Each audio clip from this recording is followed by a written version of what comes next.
Sige, simulan na natin ang isang napaka-epic na kwento. Ito ay tungkol sa isang malawakang pagtakas, isang gabay na hindi mo aakalain at isang himala na talagang nagpabago ng lahat. Alam mo yung pakiramdam na parang naipit ka? Sa harap mo, isang malaking problema, tapos paglingon mo, may isa pang nakakatakot na sitwasyon. Ganyan na ganyan ang pinagdaanan ng mga Israelita sa kwento natin. Okay, ang setting natin, Ehipto. Pagkatapos ng napakaraming taon ng pagiging alipin, sa wakas, sinabihan ng mga Israelita na malaya na sila.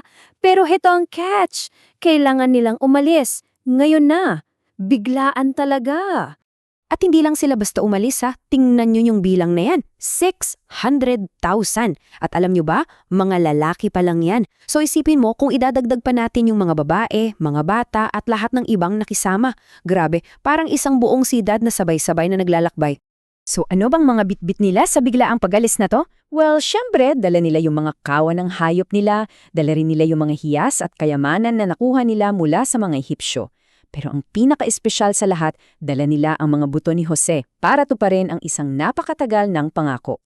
Ngayon, paano ka naman hindi maliligaw sa gitna ng isang malawak na disyerto? Dito na ngayon pumasok ang masasabi nating pinaka-cool at pinaka-advanced na GPS sa buong kasaysayan. Hindi to ordinaryong mapa o kompas Sa umaga, sinusundan nila ang isang dambuhalang haligi ng ulap. Ito yung nagsasabi sa kanila kung saan sila pupunta. Bonus pa, nagsisilbi itong parang higanteng payong laban sa init ng araw. Pagsapit ng gabi, yung ulap nagiging isang haligi ng apoy naman. Ang liwanag, kaya alam nila, araw man o gabi, na ginagabayan sila. Dito na nagiging mas kapanapanabik ang lahat. Kasi yung mismong gabay na sinusundan nila, dinala sila sa isang lugar na mukhang isang malaking bitag. Kasi sa harap na harap nila nung nakita nila, isang dambuhalang dagat. Walang tulay, walang mga bangka. Paano na to? Parang hanggang dito na lang ba tayo? Parang dead end na. At habang iniisip nila yung problema sa harap nila, may narinig silang ingay mula sa likod, papalapit, papalakas, ang mga karwahe ng faraon. Hinahabol sila ng buong hukbo ng Ehipto. So, natrap na talaga sila. Dagat sa harap, kaaway sa likod. Sa sobrang takot at pagkapanik ng mga tao, dito na nila sinabi to kay Moises. Grabe yung sinabi nila, no? Parang sinisisi na nila siya. Akala nila dinala lang talaga sila doon para mamatay. Pero mula sa matinding takot, dito na tayo pupunta sa pinaka-exciting na part ng kwento. Dito mismo mangyayari ang isang bagay na imposible. Okay, isa-isahin natin tong himalang to. Una, yung haliging ulap biglang lumipat sa likuran nila, naging harang ito sa pagitan nila at ng mga Ehipsyo.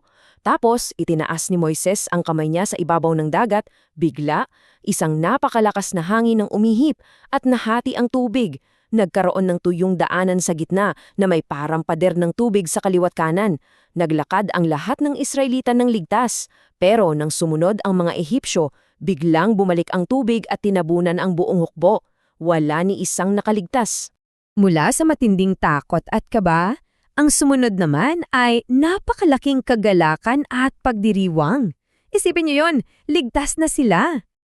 At ito yung simula ng kanilang kanta ng tagumpay. Pinangunahan ito mismo ni Moises, isang awit na puno ng pasasalamat at pagkamangha sa ginawang pagliligtas sa kanila. At hindi lang si Moises ang nagdiwang. Ang kapatid niyang si Miriam kumuha ng tamburin at pinangunahan ng lahat ng babae sa pagsasayaw at pagkanta. Imagine niyo yung eksena, isang buong bansa na nagdiriwang sa tabi ng dagat. Okay, napakagandang kwento, di ba?